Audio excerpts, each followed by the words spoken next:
Hey there guys, I'm trying something new. I'm recording off of my laptop's camera. So it has something a lot static and more mobile, and it's convenient to me. So today's topic, one sec, it's in my notebook of nothing. It's like what I like to call it. But anyways, as the topic says today, is flow of trends, and what I wrote down in my notebook is just the outline of it, and I like to share it and kind of expand on it verbally through this video, and I kind of want some other people's opinions on it. So here we go. Flow of trends. Individual to minority to large minority to majority to general acceptance. What is this? The way of trends and fads come about? Obviously, but that's just obviously, but that's just an outline. What many steps does it take to get a movement to flow into the next stage or category? For those that know and have done so, I commend you. From Gangnam Style to terrible mainstream pop to major movements within minorities, these things have successfully traveled these stages. Also, it happens on all scales. Maybe this is how cultures and certain beliefs have come about. There are other stages such as coup d'etat, spiral of silence, and remembrance to faithfuls that trends, fads, beliefs, and cultures can flow and experience. Some of these avoid those downfalls. For example, chivalry. How does the following avoid a downfall? Last question to pose. If a following was able and became a general acceptance, what qualifies it to experience a downfall? So, I'll just read over certain things that I feel like should be expanded, and I'll just ramble about it, and I will write down the questions that I want answered in the description down there. So yeah, if you guys can answer that, that'd be pretty cool. Alright, so for example, the coup d'etat, spiral of silence, in remembrance to faithfuls, certain trends. Everybody can think of a trend that used to be cool and now it's gone. Let's look for an example. For kids who remember Wonder Balls, those used to be my favorite things, and then they just stopped showing advertisements for it, and it just kind of disappeared off the face of the earth. That's what I mean by spiral of silence. If there's no type of word of mouth, advertisement, or just like some image that reminds you of that thing, then it disappears from your mind, and then when you do remember it, it's physically gone too. Coup d'etat. Justin Bieber, for example, he's still popular, but there's still that constant pushback. There's been a negative reaction towards him. It's gender-based, but still.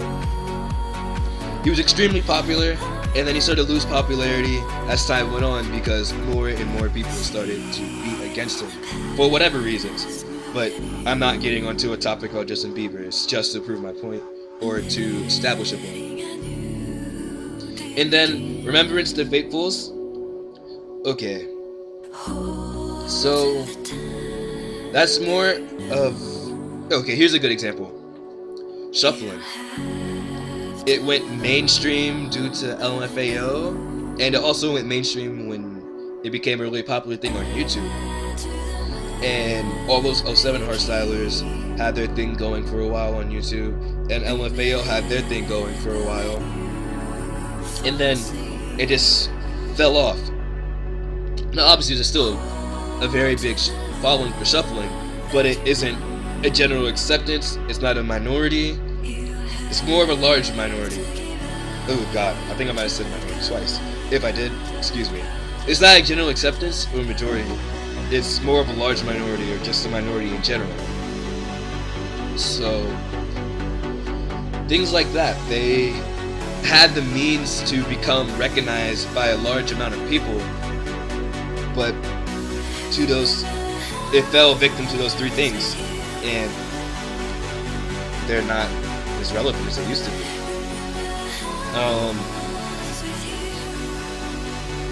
And then we have things that haven't hit those downfalls. For example, chivalry, which started back in England, back in the Victorian time.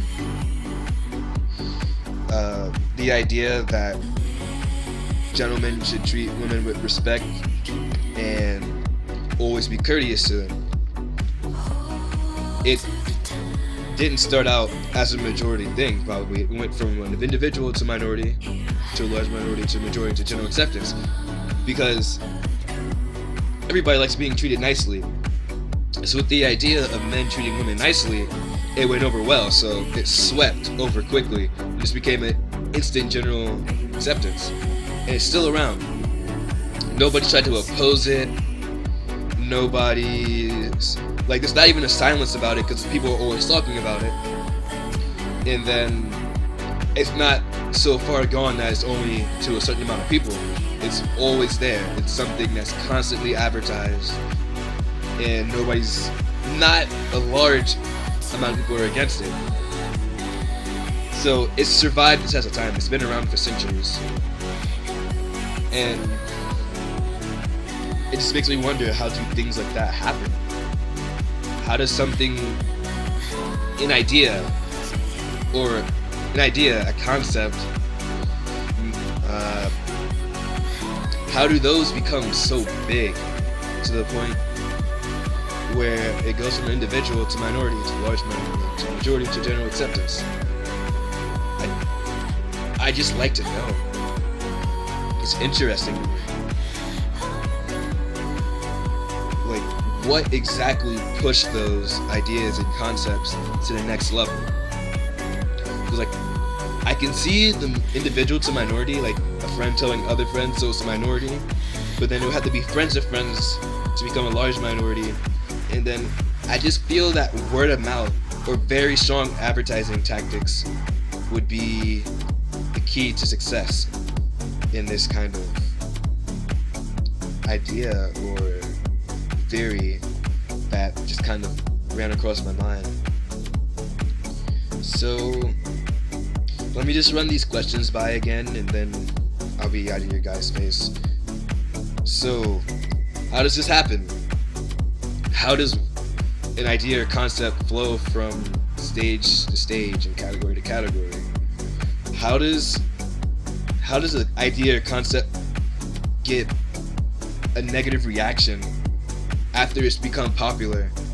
Like, if it became popular, what made it get a negative reaction? How come it didn't get a negative reaction in the starting stages? And I will call the starting stages from individual to large minority.